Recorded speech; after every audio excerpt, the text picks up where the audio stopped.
in the heart, it brings me to the question of, what then leads to one calming down with a heart disease? Since the heart is functioning at every point, what stops the heart from functioning effectively? Thank you. Many things stop the heart from functioning. As a matter of fact, now, in the absence of people who come down with a problem with heart formation, we call it congenital heart malformation, meaning from birth, from formation. If such are excluded, because there are also causes of heart problem even in the middle age, in the adulthood as well. But in the absence of all that, because most of those manifest as at early childhood days. All right. So in the absence of all this, now the commonest cause of cardiovascular problem in this time is hypertension. Okay, and what is hypertension? That is when blood flows at a higher pressure than what is expected. The pressure at which blood flows in the body is 120 over 80 millimeter of mercury. That is the pressure at which blood flows in the body. Now, when you are having blood flow more than that, that is a hypertension, and this can now negatively affect the functioning of the heart. When I talked about the upstairs and downstairs, now there is a gate from the atrium to the ventricle. That gate is called the valves. We have the mitral valve, we have the tricuspid. Mitral valve on the left, tricuspid valve on the right. Now, when blood comes into the upstairs and wants to go through those valves to the downstairs, getting ready to be pumped to the system or back to the lungs. If any of those gates are affected, we have the pulmonary valve, we have the aortic valve as well. If any of these four gates are affected, then they will not close properly, they will not open properly, and that can cause the heart to start malfunctioning.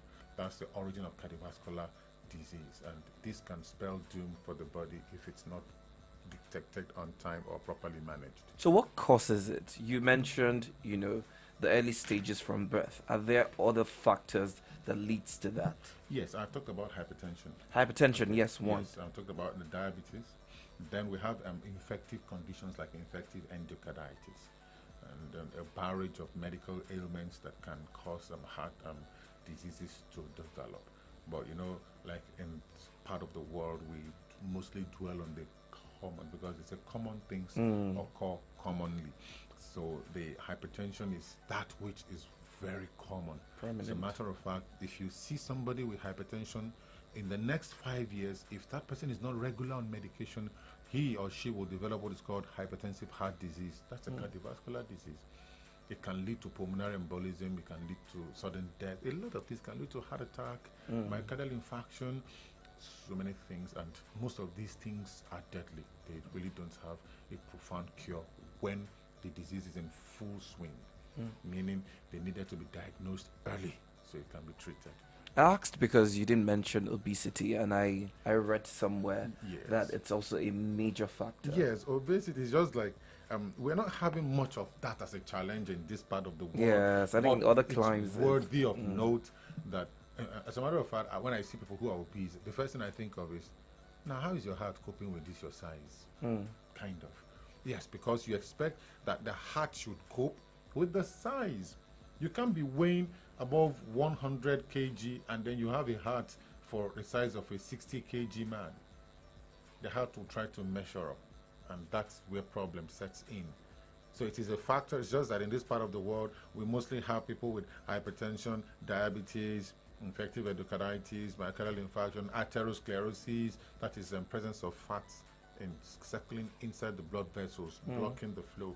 A heart vessel this big now has fat plugging this way and leaving just the little space.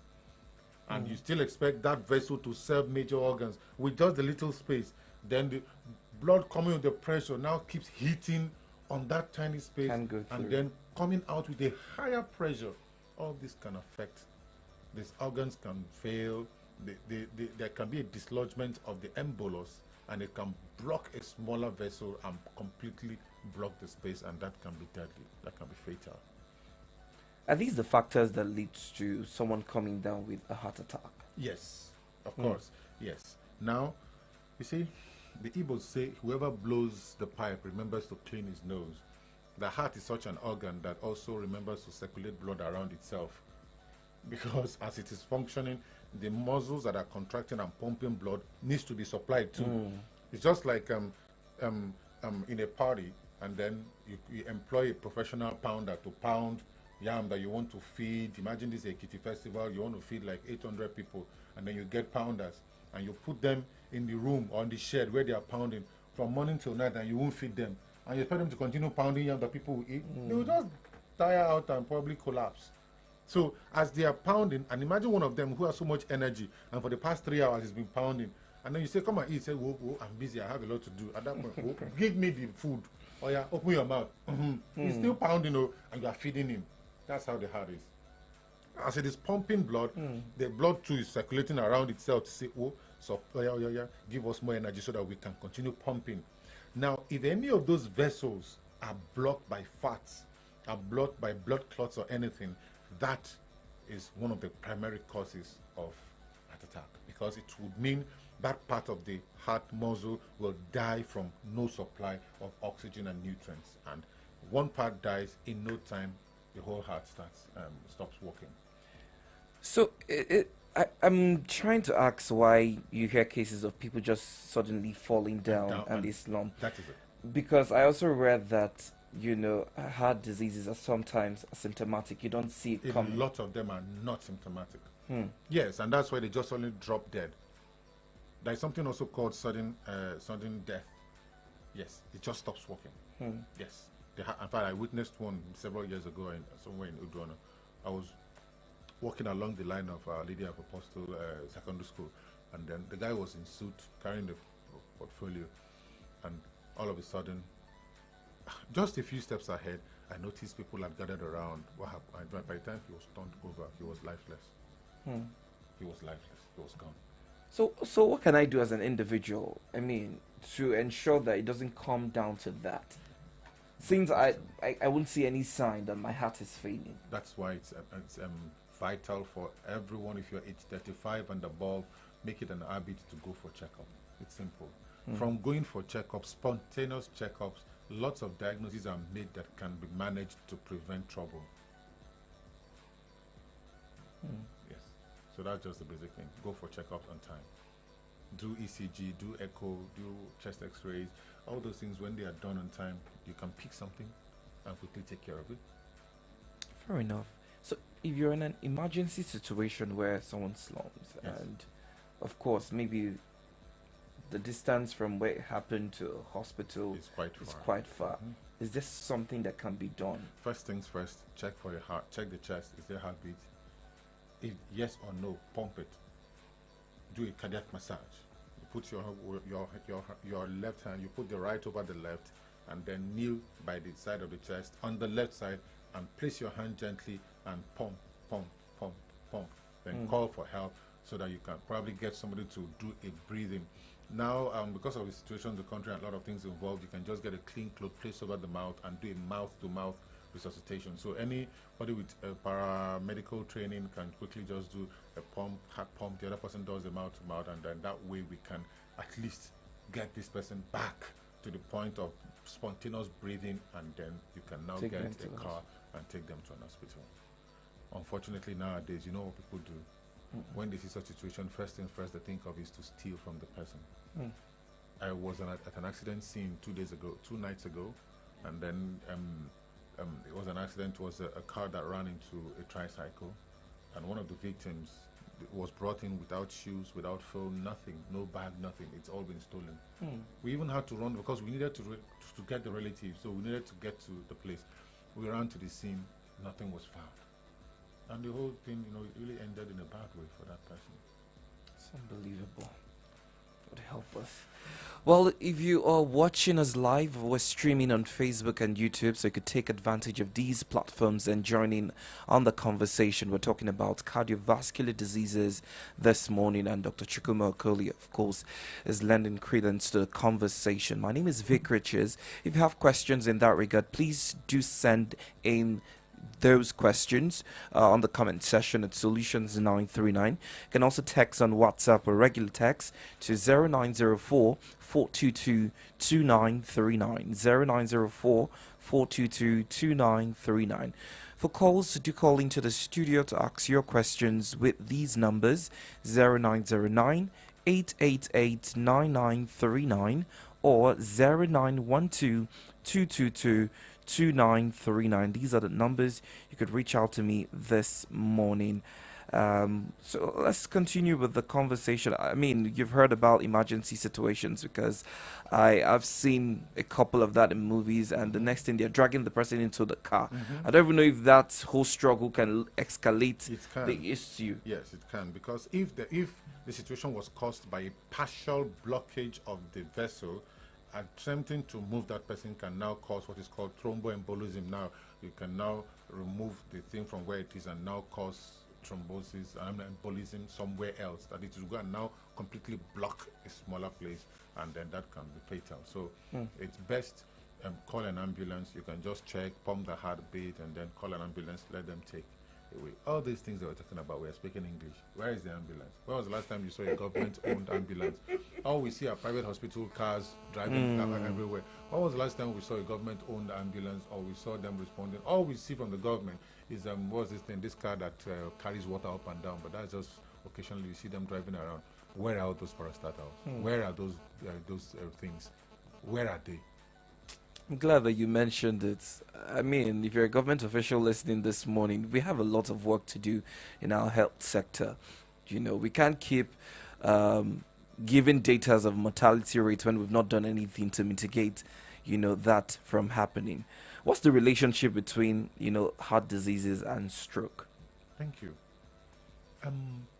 Now, stroke is a challenge with the brain, whereby the brain is not getting adequate supply of blood, either because the blood vessel taking blood to the brain has been narrowed by extreme pressure, or has busted and blood is not getting into the brain. So this makes the brain to suffer a cardiovascular disease called stroke, whereby it doesn't get enough supply of nutrients and oxygen in order to function. And then the part of the brain affected will now mean that the part of the body subserved by that brain, will suffer. That is stroke. Now the relationship is that it is still blood that the brain needs to work, that it does not get and make it to malfunction. So when the heart too, that is supposed to pump the blood, now develops a problem, it doesn't work well.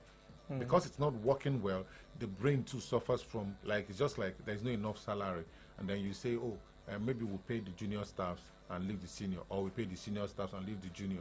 In that case, you pay the junior staff, you leave out the senior. The senior staffs are the brain, the kidney, the lungs, the adrenal glands. And if those ones should say they are not working, the whole system packs up. If those ones stop working, the body dies.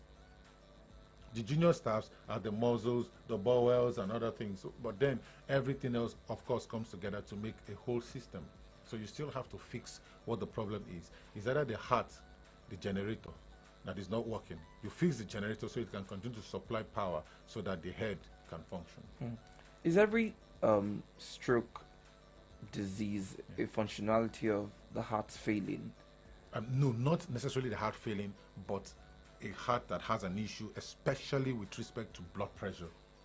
Once there is an uncontrolled pressure, yes. Though in few cases we've had people who had other cases that are not primarily blood pressure, like those with sickle cell disease could suffer stroke. Yes, when there's a blockage. Now, in their own case, there is a Rolex or the blood cells. They are clumped together, and they can now block blood flow beyond where they have blocked. So when they've blocked the flow, then that person can also suffer from stroke because of the primary condition, which is the sickle cell disorder. So there are other conditions that can cause stroke that is not necessarily a heart problem. But in this part of the world, the blood pressure is the number one thing that causes stroke. And like I said, it is still killing people. It has killed and is still killing. So if you're there listening to me, you have a high blood pressure, don't deceive yourself saying there is nothing wrong with you. In fact, you are actually digging your grave with your own hands with such statements. Go check your blood pressure. If it is high, go see your doctor. Fair enough. What are the modifiers, involved that, one should refrain ahead of smoking, Yes, drinking drinking, carbonated drinks and exactly. whatnot? Yes, smoking, you've talked about that, drinking, and then in terms of diet, some people, I watched so Jemba talk about salt and all Yeah. that. I was laughing when I watched that video. He was being very truthful. You can't do without adding extra salt to your meals, so you need to also watch the diet you take. Excuse me. And if you live a sedentary lifestyle, do something about it. Your work is on the system. You work from home from morning till night. You're on your system. Your glasses on. You eat KFC this morning. You eat burger in the afternoon. You eat all stuffs, all junks up, and then It's you're called blowing up. enjoyment. You're enjoying, but guess what? The enjoyment is for a short time. So why not change that lifestyle and then reduce the fat consumption? You're always taking suya, asun, catfish, pepper soup every day. That's your ritual. I watched one of those celebrities. I don't want to mention his name. I realized he just bought one Rolls Royce, something that is almost 240 million or whatever, whatever 40, one big amount of money. And one other guy was like, had to sow a seed into his life to tap in from his, well, I don't look at the guy, I'm like, guy, you are just so big, like, even me, I dey fear, as you big rich. Atherosclerosis, now you they play with, on a heart attack, now you they just knock on the door. Let's be careful. Growing big is not a sign of live good life. You are only knocking on That's the a doors deception they've sold to a lot of people. Yes, you're only knocking on the doors of diseases. When was the last time you went? Look, the biggest problem, the biggest wahala is when you believe Kosin they are saying their own. Thank you. But let me shock you. Once you die like this, now somebody else will not sabi how you make the money, now you go spend the money. You are very conservative, you can go waste time. So why not stay alive and live long? Go to the hospital, do a kidney test, kidney, liver, cholesterol check and all that. Do all those things. Don't wait until some of you will say you are not fat. I have seen a very skinny person who has high cholesterol. How much should you weigh to become concerned? Oh, okay, now that's another thing. There's something called body mass index, BMI, and that is the weight over height squared. So the moment you check your weight over your height, now the height is in meters, multiplied by 2. So if you're weighing 1.5 meters, multiply 1.5 times 1.5, then put it under your weight. Once above 25, you should be worried. You should be worried, yes. But between 25 and 30, you should take heed. But anything above 30, you are already becoming obese. So be careful. Some of you, you have very, very huge muscles. If you have muscles and you work out, it's good to work out. But then it's also good to do all those tests to be sure that you are not accumulating excess cholesterol, because the cholesterol will go into the blood and it will flow like liquid, yes, but it will now gather somewhere and now solidify. You know how oil solidifies now, Abi? It will now solidify and form crusty and block the blood vessels, and that's the beginning of trouble. If it blocks it in the brain, that's a stroke. If it blocks it in the heart, that is atherosclerosis, and that can lead to cardiovascular disease, that can lead to heart failure. I'm a little I'm taken aback, and at the same time I'm confused.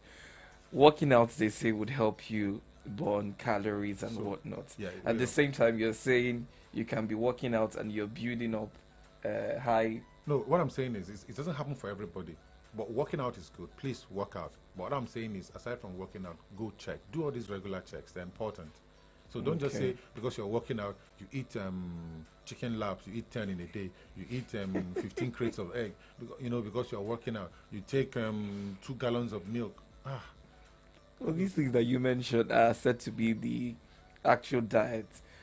Taking a lot of proteins, egg, vegetables, milk, etc. So you see people, instead of eating, they rather have like a lot of eggs and consume it with milk.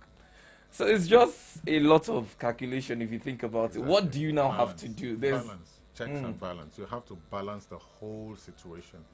Balance it, okay, and then drink water too. It's important to drink water because all those things increase calcium content of the blood and can lead to kidney stones. It is well.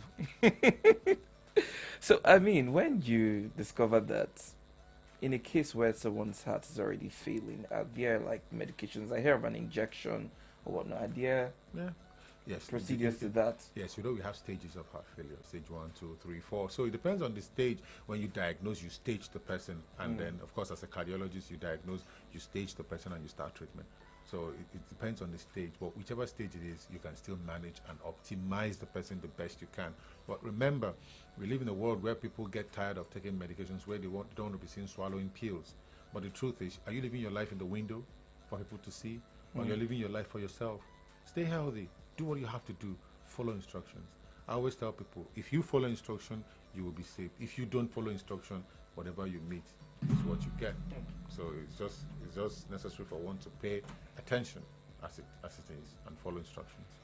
All right, so I'll start taking questions now. 0904-422-2939. I have a couple of questions here. Good morning to you, Doc. My question is regarding the procedure before taken to hospital. Is there a window period of survival for someone who just had a heart attack? See, the moment you noticed there's something wrong with this person, immediately take the person to the hospital. Now, as a case of a tetanus that happened recently, the boy had a scuffle with a friend of his, over 2,000 naira, and they used probably rusty irons or so to wound themselves. Fortunately or unfortunately, the wound had healed up, but then the boy still had tetanus, because the incubation period for tetanus is between 3 days and 21 days. And by the time I checked, from the distance of when they had the fight to when the boy started having symptoms, it was about 21 days. So the tetanus toxin had got into the system. He went for wound dressing, but he did not take TT injection. And then after which he started having lockjaw, trismus, and then he had spasm, and it eventually killed him. So what am I saying? Do what is right on time. Whenever any accident victim comes in, whether we manage or we don't manage, we give them some things, and one of them that is basic is, once they have an open wound, tetanus toxoid injection. Very, very vital. When you notice that there is something wrong with this person, take them to the hospital immediately. I have not heard of anybody managing like people trying to do that stroke at home. I used to look at them like, man, you guys you are Jesus. Okay, you want to manage heart failure at home, you want to manage heart attack at home. I think the hospital is the place to go, and let the physician decide. One good thing about any actively practicing physician is he knows when to refer. When he sees a case, he quickly assesses and says, this I can manage, or this I can. Someone will tell you, I can manage this, but there are some signs they see and they decide this has to move to a higher center. So it is best that you are examined by a physician and then you are directed either there or to another place. Okay, fair enough. Thank you. I hope that's enough clarity from your question. Good morning to you, Doc. I heard that gaining too much weight while pregnant increases the chance of a heart disease. My friend told me this. There's a message from Blessing. Gaining too much weight? I think they say pregnancy comes with weight gain. Yes, it comes with weight gain. So I don't left to me, don't be bothered about what happens during the pregnancy period. Just be done with it. Okay, but when you're done with the pregnancy, what now happens to you is now you're making. Yes, once the baby is out, then you decide, because you are breastfeeding, you eat 5 times a day. You're on your own. Once you start adding weight, you know you are the one who did all that yourself. So, but during the pregnancy period, you can't control what's going on because of the baby. But once the pregnancy is done with, you can actually start your diet. But remember, if you're adding weight in pregnancy, keep checking your blood sugar level. If you do it once a month, it's not a bad idea. Okay. Hello, Vic Riches. Good morning to your guests. My question is regarding type 2 diabetes. I hear that it has a great risk of heart failure. If yes, how can it be avoided? Thank you. It's simple. Whether type 1 or type 2, number 1, check the blood sugar level daily if you have to. See the physician to review the dosage of what type of medication you are using regularly. You either do that every 2 weeks or monthly or every 3 months, depending on the control of your blood sugar level. It's funny when I see people with blood sugar level assuming 256 and they tell you, I am regular on my you are regular and your blood sugar level is as much as 256, then it means that the dosage you are using is not right, or the drug you are using is not working. So these are reasons why I say, don't try to do this yourself. Go to the hospital. And if you use an hospital where there's so much crowd, then find alternatives where you can be attended to on time. Everybody is important. There's nobody that is you can say wait and come back. In some hospitals, they'll give you 6 months appointment, and then you went there for a situation that needs an urgent attention, but because they have too much crowd, they give you 6 months attention. If it's 6 months, go to a place where you'll be attended to on time. When you go there and then your blood sugar level is checked and you are using your drugs regularly, please let us know what drugs you are using. We either change them or we adjust the dosage in. So when you get to a point where you are recording between 90 and 110 of a blood sugar level, good, and you're on medications, nice, then you don't have any issue. We know another statesman that he's hypertensive and diabetic. I don't want to mention his name, but he's living fine because he has proper control of his blood sugar level and he's not bothered. He still exercises, still works out, and he's above 80. Yes, he still works out. He's a former president. He still works out. He's very active. Some people know very well. So if you're regular and your blood sugar level is controlled, forget about heart failure. Nothing. You grow old normally and die when you want to. Wow, this one is funny, Sha.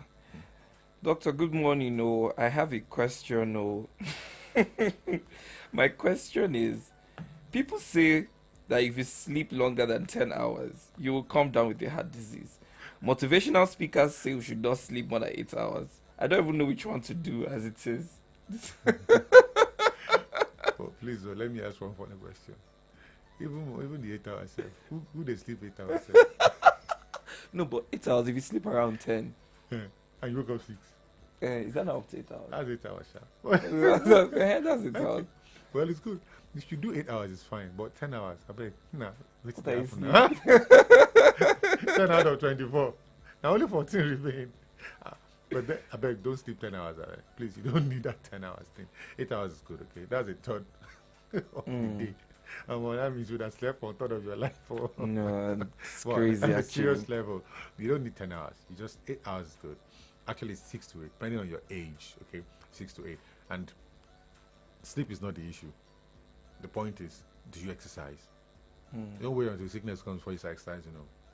I looked myself one day, I said, well, as I don't develop breast, so I have to go to the gym. Yeah. And it's not because I've added weight, but because I've not been gymming for a while. Yeah. So you need to exercise. You need to eat fruits, drink plenty water, and stay healthy. I bet 8 hours is good, okay? Don't do more than 8. You don't need it. That's excess. And too much of everything has its own issues. But don't scare yourself thinking that when you sleep too much, you have heart failure. I have no heart failure with sleeping. Speaking about the breast that you mentioned, Yeah. is that a result of fats? Of course, yes. When you don't work Ah. out, no. Wow. You don't work out. Okay. And even the tummy there will push out. Well, I know about the tummy, but just the breast one is new to The me. fat will deposit everywhere. I used to call some people around the gorodome like they are growing around. That's because what? They don't work out. And like I used to tell people, they take fat, collect money for anywhere. At all. So shed it. It's At load all. you don't need. Shed it, I beg, and stay healthy, stay smart, so you can work better. Good morning, sirs. I'm really enjoying the conversation this morning. My question is regarding meat intake. I hear that taking a lot of red meat causes the heart to fail. Is that a fact? Please, see, I know we're talking about the heart, but you see, I've suffered it, and I can tell you, red meat, run away. Yes. Which one is even red meat again? Goat. Sorry, not Cow. goat. Cow. Cow is the red meat in Nigeria. I like to be very straightforward about it. Cow. Is it the same with steak? Yes, now suya. Uh-huh. Now, though we hear of goat meat, ram meat, na red meat. Na red meat. And all these steaks that they don't cook, that is not properly cooked. And that one, the problem you have, the fear of the non-properly cooked one is these worms you get from them. Pinworm, hookworm, and so on and so forth. But the point is, you are at risk of having a kidney stone or renal concretion from taking all those things without drinking adequate water. So moderation is the key. Of course, when you take them in excess, you can actually develop renal concretion, and that can lead to kidney failure, rather, not even the heart. And one funny thing is that kidney failure kills faster than heart failure. In fact, heart is one organ. Kudos to the heart. Heart is one organ that will fail and patient will still be alive.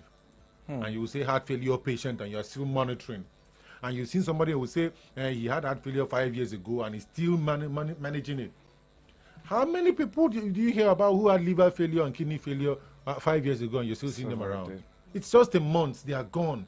And that's why I would say, yes, we're talking about the heart today. We will talk about liver soon. We'll talk about kidney soon. Those ones kill faster. The heart still manages. And yet, this is the same heart that doesn't sleep, that does not rest. And then you're also thinking and worrying about things you can't control. You're also tugging your heart. Be careful. All right. I think these are some of the questions I have this morning. What are your final words, regarding heart health this morning? Okay, thank you. I'll say it with respect to age. If you're less than 35 years, well, number one, live your life. Live it well. Number two, drink plenty water. Number three, don't abuse anything, whether alcohol or cigarette or suya, asun. Be careful. Moderation is the key to all these things. You know what is right. You don't have to wait for me to tell you again. And if you're above 35, that is the time you should start taking things like heart check, ECG, electrocardiogram, echocardiography, chest x-rays. Check your blood pressures regularly. Check your blood sugar level regularly. And if you checked any of these things and the person checking tells you see your doctor, then see the doctor. Because sudden death is highest at this age. Sudden death from what? From hypertension, from cardiovascular disease, from stroke, from organ failures, liver, kidney, and co. Please, let's be careful. I wish you all well and enjoy your Yuletide season. Thank you so much, Dr. Chukwuma Okoli, for such an extensive and new revelations to heart health. This has been quite revealing for me as well, and I hope that you've learned a few things this morning. And it's not enough that you hear these things. It's important that you put it into practice in your daily lives. That's the only way we can have and live a healthy life. I'll come your way next week, Monday, with another interesting conversation in health. My name is Vic Riches. Good morning to you.